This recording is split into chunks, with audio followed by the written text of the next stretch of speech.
گناہ کی حقیقت اگر دیکھا جائے تو یہی ہے کہ جو نعمت اللہ تبارک و تعالیٰ نے عطا فرمائی ہے اس کو انسان غلط استعمال کرے، اللہ جل جلالہ کی نافرمانی میں استعمال کرے، اور جن چیزوں سے شریعت نے منع کیا ہے ان میں استعمال کرے، یہ ہے گناہ۔ تو ہم لوگ جو یہاں پر جمع ہوتے ہیں، اللہ تعالیٰ کا فضل و کرم سے سبھی ایسے ہوں گے یقیناً جو الحمدللہ نمازیں پڑھتے ہیں، روزے رکھتے ہیں، جن پر زکوٰۃ فرض ہے وہ زکوٰۃ بھی دیتے ہوں گے، عمرے کا شوق ہوتا ہے عمرے بھی کرتے ہیں، حج بھی کرتے ہیں۔ اللہ تعالیٰ کے فضل و کرم سے اللہ تعالیٰ کے ذکر کی بھی توفیق ہو جاتی ہے، تلاوت قرآن مجید کی بھی توفیق ہو جاتی ہے۔ اس پر اللہ تعالیٰ کا شکر ادا کرنا چاہیے کہ اللہ نے یہ توفیق عطا فرمائی۔ تو بہت یہ اللہ تعالیٰ کی نعمت ہے، اور اس کی توفیق کے بغیر کوئی کام نیک کام نہیں ہو سکتا۔ اللہم لولا انت مہتدینا ولا تصدقنا ولا صلینا، اے اللہ آپ کی توفیق نہ ہوتی تو ہم نہ نماز پڑھ سکتے، نہ صدقہ دے سکتے، نہ روزے رکھ سکتے۔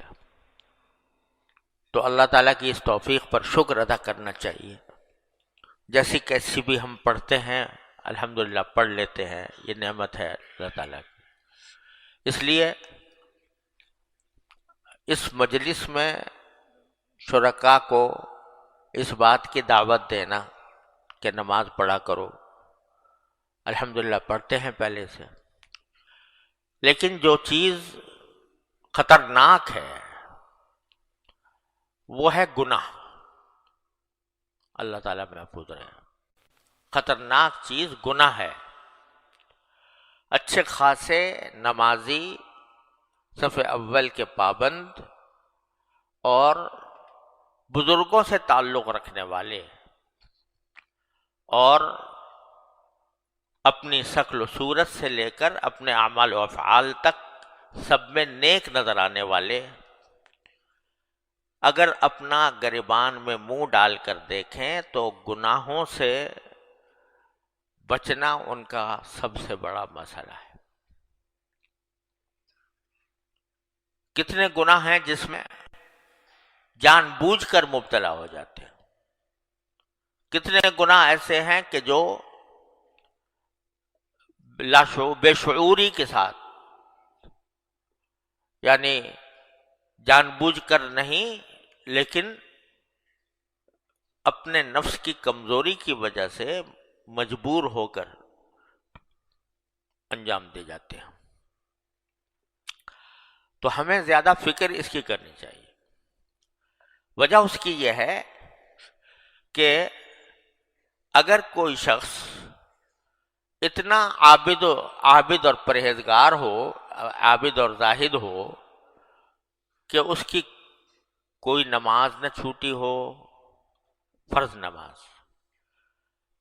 اور وہ گناہوں سے بچ کر رہا ہو، زندگی اس نے گناہوں سے بچ کر گزاری ہو، چاہے نفل نماز ایک بھی نہ پڑھی ہو، تہجد ایک مرتبہ نہ پڑھا ہو، کوئی نفلی نماز نہ پڑھی ہو، کوئی نفلی ذکر نہ کیا ہو، کوئی نفلی تلاوت نہ کی ہو، اور لیکن گناہ سے بچ گیا، زندگی گناہ سے بچ کر گزار دی، انشاءاللہ وہ جنت الفردوس کا مستحق ہوگا، باوجود ہے کہ اس نے کوئی نفلی نماز نہیں پڑھی، کوئی نفلی عمل نہیں کیا، لیکن گناہ سے بچ گیا تو اللہ تعالیٰ کے ہاں وہ جنت میں داخل ہوگا۔ اور اگر ایک شخص ہے کہ جو نفلیں بہت پڑھی، تہجد گزار ہے اور تلاوت کرتا ہے اور ذکر کرتا ہے اور سارے دین کے کام انجام دیتا ہے، لیکن گناہوں میں مبتلا ہے، وہ آنکھ کا گناہ ہو، وہ زبان کا گناہ ہو، وہ کان کا گناہ ہو، وہ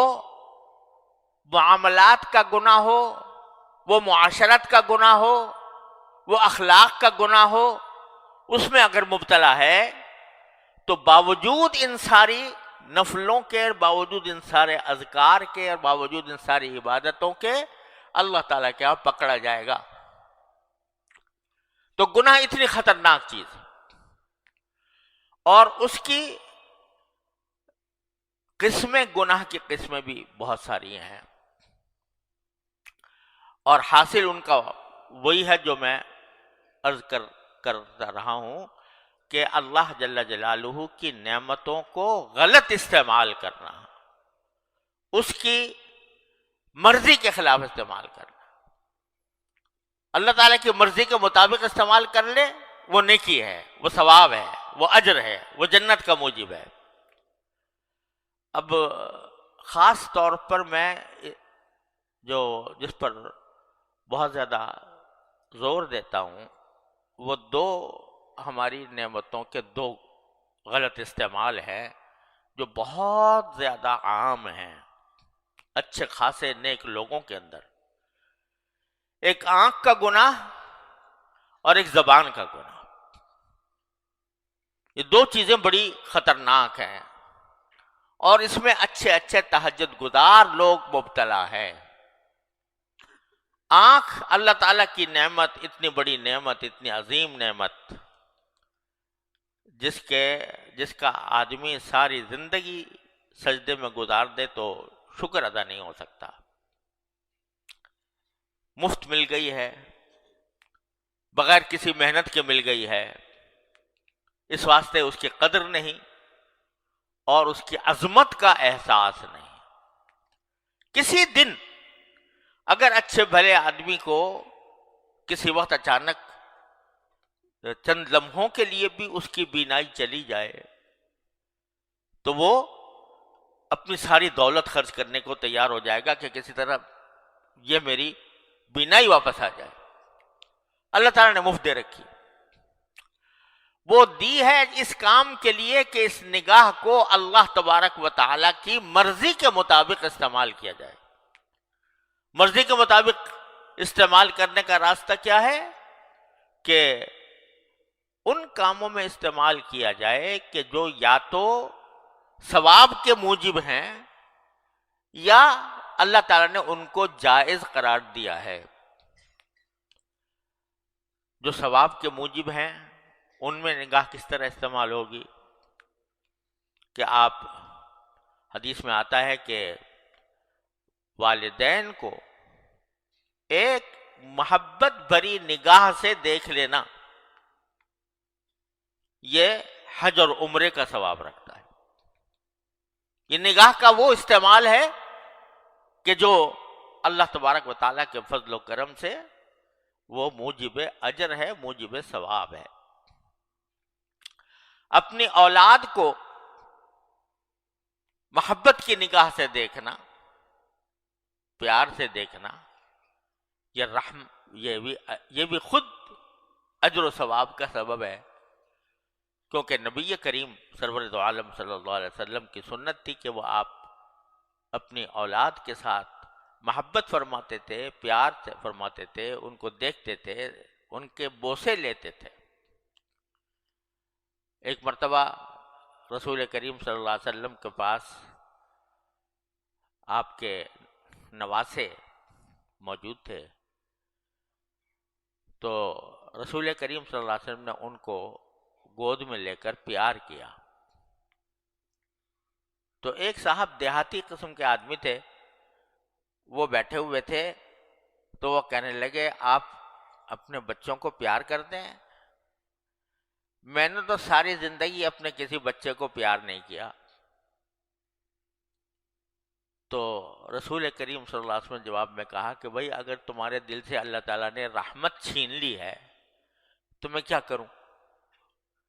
یہ تو اللہ تعالیٰ کی رحمت کا ایک تقاضا ہے کہ آدمی اپنے بچوں سے پیار کرے۔ تو اگر تمہارے دل میں یہ محبت نہیں ہے، یہ رحمت نہیں ہے، تو میں کیا کروں تمہارا؟ یعنی بتا دیا کہ یہ کوئی دنیا داری کی بات نہیں ہے، بلکہ یہ بھی اللہ تعالیٰ کی نعمت کو صحیح استعمال کرنا ہے کہ آدمی اپنے بچوں کو پیار سے دیکھے، پیار کرے، اور بھائی بھائی کو، مسلمان مسلمان کو، دوست دوست کو خیر خواہی کی نظر سے، محبت کی نظر سے دیکھے، تو یہ بھی اجر و ثواب کا سبب ہے کہ اللہ تعالیٰ اس پر بھی اجر و ثواب دے۔ اگر آدمی کسی مسلمان پر محبت کی، کوئی آدمی بیمار ہے، اس کی بیمار کو دیکھتے ہیں اور دیکھ کر اس کے لیے دعا کرتے ہیں، تو یہ عیادت کا ثواب ہے، اس کا اجر و ثواب ہے۔ اللہ تبارک و تعالیٰ کو، اللہ تبارک و تعالیٰ کی نعمتیں جو کائنات میں پھیلی ہوئی ہیں،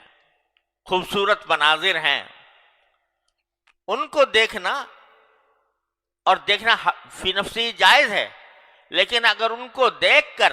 اللہ تبارک و تعالیٰ کی قدرت کاملہ کا استحضار کیا جائے، اس کی حکمت بالغہ کا استحضار کیا جائے کہ میرے رب نے کائنات کیسی بنائی ہے اور کیا اس کے اندر حسن و جمال کے شاہکار پیدا کیے ہیں، اس طرف اگر دیکھے آدمی تو یہ نگاہ کا صحیح استعمال بھی ہے اور اس سے لطف اندوز ہونا بھی ہے اور اجر و ثواب بھی ہے۔ الذین ان فی خلق السماوات والارض لآیات لأولی الالباب الذین یذکرون اللہ قیاما وقعودا وعلی جنوبہم ویتفکرون فی خلق السماوات والارض، کہ آسمان کو دیکھتے ہیں، زمین کو دیکھتے ہیں، پہاڑوں کو دیکھتے ہیں، دریاؤں کو دیکھتے ہیں، باغوں کو دیکھتے ہیں، درختوں کو دیکھتے ہیں اور چرندوں پرندوں کو دیکھتے ہیں، کیسی کیسی خوبصورت مخلوقات اللہ تعالیٰ نے پیدا فرمائی ہے، اور ان کو دیکھ کر اللہ تبارک و تعالیٰ کی طرف ان کا ذہن متوجہ ہوتا ہے، وہ سوچتے ہیں کہ ربنا ما خلقت ھذا باطلا، اے میرے پروردگار آپ نے یہ چیزیں باطل اور بیکار پیدا نہیں کر دیں۔ تو یہ نگاہ کا بہترین استعمال ہے، اس میں مزہ بھی ہے اور ثواب بھی ہے۔